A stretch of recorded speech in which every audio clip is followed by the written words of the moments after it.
Team USA is a disaster. I just don't know how else to say it. This is a disaster.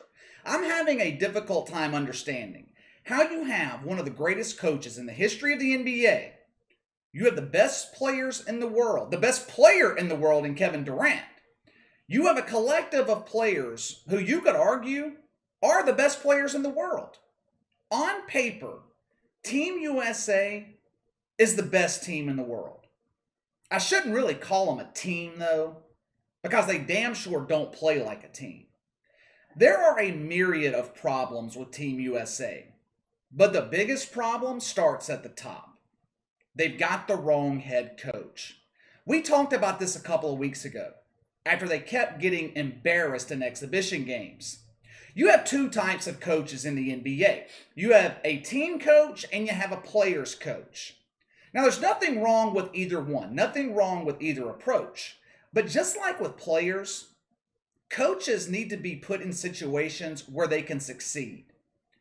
I don't want to say that he was set up for failure, but Gregg Popovich is not the coach you want leading superstar players. Because with superstar players, you get superstar egos. Gregg Popovich is not used to dealing with superstar egos. Look at his tenure in San Antonio. Look at the type of players that he brought in. Started out with David Robinson, drafted Tim Duncan, Tony Parker, Manu Ginobili. What do all of those guys have in common? Quiet, soft-spoken, humble. The Spurs are the New England Patriots of the NBA. It's the same formula. Tom Brady was basically a mute the first 20 years of his NFL career. Bill Belichick doesn't allow players and coaches much leeway when it comes to dealing with the media. Soon as Tom Brady left New England, look what happened. He jumps on social media. He's more available to the media. He did a 2-hour interview with Howard Stern. That would have never happened in New England. It's the same type of deal in San Antonio with Gregg Popovich. His system in San Antonio, both on and off the court, requires a certain type of player. One that will buy in 100%. One that checks his ego at the door. One that's coachable. You're not getting that in the Olympics. Gregg Popovich's offensive system is predicated on ball movement, sharing the ball. It's predicated on unselfish basketball. It is a system that has worked for 25 years. But it takes time to be effective. You don't have that luxury. You don't have that kind of time in the Olympics. Hell, there were reports that some of the players didn't arrive in Tokyo until 1 a.m. the day of the game against France. Drew Holiday just won an NBA title. Went to the championship parade in Milwaukee. Then had to turn around and fly to Japan. There is no cohesion on this team. It's a bunch of guys tossing up three-pointers, mainly missing them, and constantly turning the ball over. There was a sequence in the fourth quarter that perfectly encapsulates Team USA. They're down 2 points with about 40 seconds to go. Kevin Durant shoots, misses a three. Again. Bam Adebayo gets the rebound, misses the putback. Zach LaVine misses a jump shot. France gets the rebound, immediately turns the ball over. Drew Holiday and Kevin Durant proceed to miss 2 3-pointers. America gets the rebound again. Dame Lillard turns the ball over. It was an unmitigated disaster. 5 shots taken in the span of about 15-20 seconds, not 1 point scored. The stubbornness of Gregg Popovich is getting the best of him. He has had 2 years to figure this out, that the system that he runs in the NBA is not working with Olympic basketball.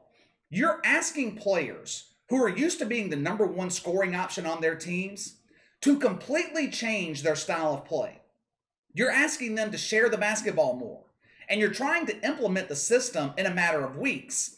It's not going to work. You look at successful coaches of Team USA. They allowed NBA players to be themselves, to be NBA players. Chuck Daly didn't go to Michael Jordan and say, "Hey, MJ, I need you to share the ball more." He allowed Jordan to be Jordan. Coach K is a damn college coach. No experience at the NBA level. Never coached an NBA game in his life. He found a way to make it work at the Olympic level. Why? Because Coach K understood his role. My job is to guide, lead when I can, but mainly to get the hell out of the way and allow the best basketball players in the world to do what they do.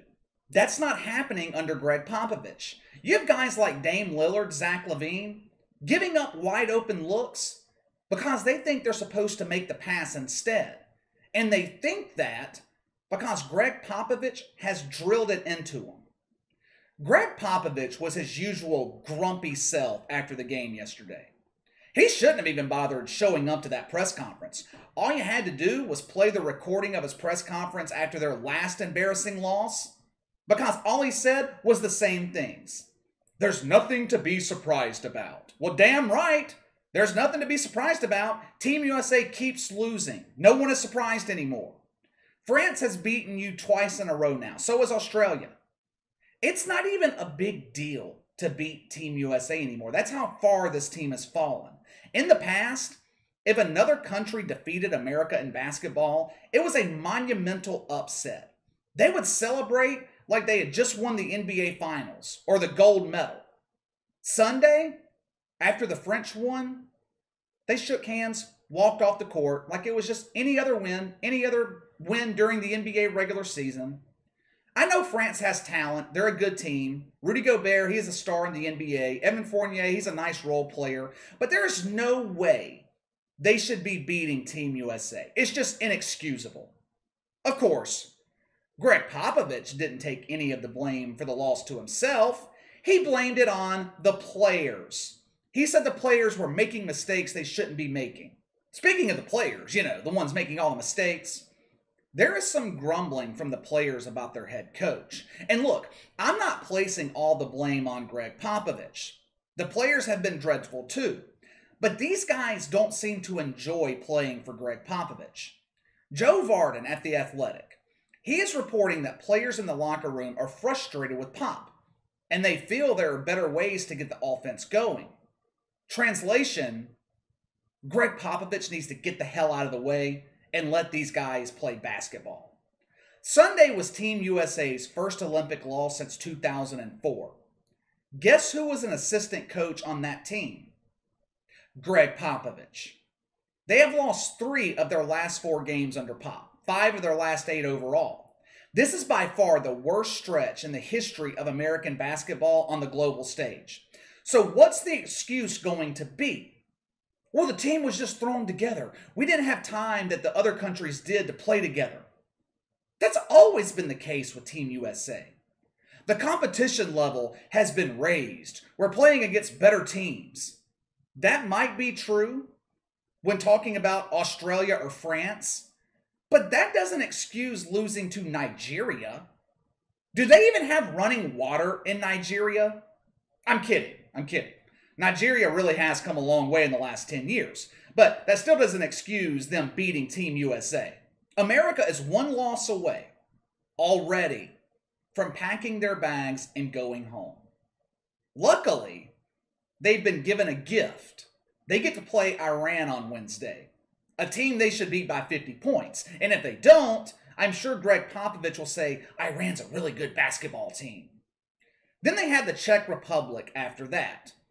If they play like they did down the stretch against France, they will lose that game.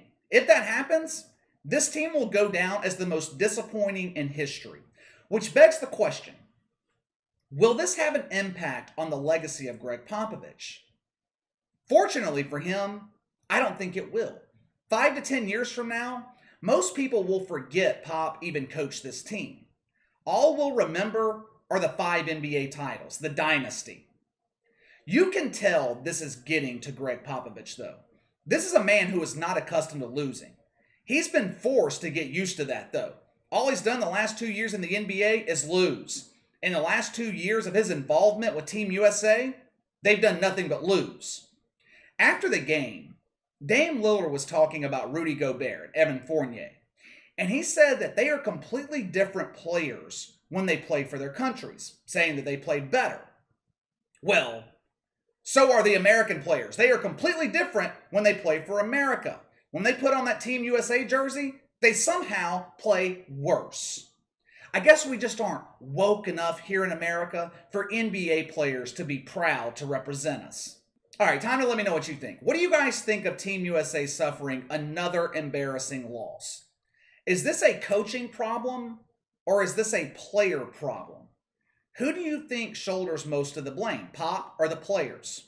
Sound off in the comments below. Make sure to like and subscribe. Click the notification bell to receive all notifications from the channel. Best way to contact me is by email at btlkc84@gmail.com, KC_BTL84 on Twitter. I'll see you guys later.